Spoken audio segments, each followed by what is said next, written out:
بسم اللہ الرحمن الرحیم۔ یہ توحیدخالص.com کی پیشکش ہے۔ قرآن کریم کی تعلیم حاصل کرنے اور پڑھنے کی فضیلت۔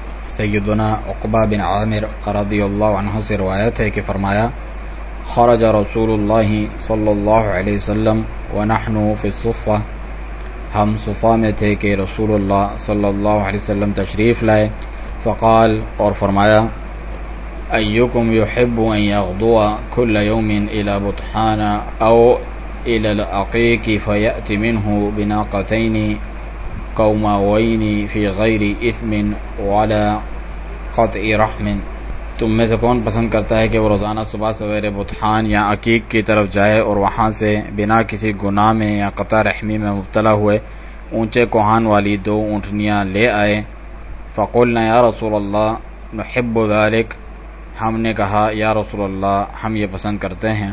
قال افلا یغدو احدکم الى المسجد فیعلم او یقرأ آیتین من کتاب اللہ خیر له من ناقتین، فرمایا کیا تم میں سے کوئی صبح سویرے مسجد کی طرف نہیں جاتا کہ وہ کتاب اللہ سے 2 آیات ہی سیکھ لے یا پڑھے تو وہ اس کے لیے ان 2 اونٹنیوں سے بہتر ہے۔ وثلاث خیر له من 3، اور 3 اس کے لیے 3 سے بہتر ہیں۔ واربع خیر له من 4، اور 4 اس کے لیے 4 سے بہتر ہے۔ ومن اعدادهن من الابل، اور جس قدر آیات ہوگی اس قدر اونٹنیوں سے بہتر ہیں۔ یہ صحیح مسلم اور ابو داؤد کی روایت ہے۔